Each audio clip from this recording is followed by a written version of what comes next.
स्वयंपाकात स्वादाची जान, डीएम मसाले तुमच्या घराची शान। छत्रपती शासन महिला गृह उद्योग कबनूर इचलकरंजी घेऊन येत आहेत अस्सल परंपरेची मराठमोळी चव म्हणजेच डीएम मसाले। मटन मसाला, चिकन मसाला, धणे पावडर, गरम मसाला, बिर्याणी मसाला, तिखट, चवदार मसाले आणि चटणी म्हणजेच डीएम मसाले।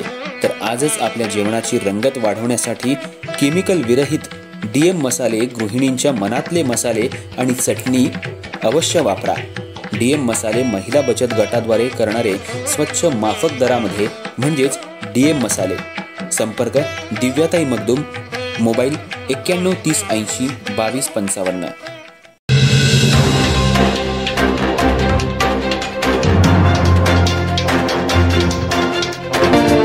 नमस्कार, मी तेजस्विनी मगदूम। एम मराठीमध्ये आपल्या सर्वांचं स्वागत आहे। पाहूया ठळक घडामोडी। इचलकरंजी शहरातील दिवाळीनिमित्त लावण्यात येणारे फटाके स्टॉल्स मोकळ्या मैदानात नाही तर रस्त्याच्या बाजूला लावण्याची परवानगी मागितली आहे। त्या अनुषंगानं आज पोलीस प्रशासन आणि महापालिका प्रशासनानं थोरात चौक आणि आसपासच्या परिसरात पाहणी केली। इचलकरंजी शहरात दिवाळी सणाच्या पार्श्वभूमीवर फटाक्यांच्या विक्रीसाठी स्टॉल लावण्याची तयारी सुरू झाली आहे।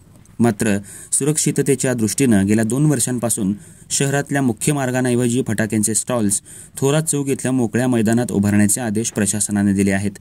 या निर्णयाला फटाके स्टॉल धारकांनी विरोध दर्शवत मोठ्या प्रमाणात ते रस्त्यावर उतरले आहेत।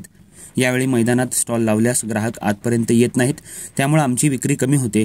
आम्ही कर्ज काढून फटाक्यांचा व्यवसाय सुरू केलाय। अशा परिस्थितीत मैदानातील स्टॉल्समुळे मोठं आर्थिक नुकसान होते, त्यामुळे आम्हाला रस्त्यालगत पूर्वीप्रमाणे स्टॉल्स लावण्याची परवानगी द्यावी अशी मागणी आता फटाका स्टॉल धारकांनी केली आहे। या पार्श्वभूमीवर आज पोलीस उपअधीक्षक विक्रांत गायकवाड आणि इचलकरंजी महानगरपालिकेचे अधिकारी यांनी थोरात चौक परिसरातील मैदान आणि आसपासच्या परिसराची पाहणी केली। दरम्यान पोलीस आणि महानगरपालिका प्रशासनानं नागरिकांच्या तसंच स्टॉलधारकांच्या सुरक्षिततेला प्राधान्य देत कोणताही अनुचित प्रकार घडू नये यासाठी आवश्यक त्या उपाययोजना करण्यात येतील आणि लवकरच फटाके स्टॉल्सच्या ठिकाणाचा अंतिम निर्णय जाहीर करण्यात येईल असं सांगितलं।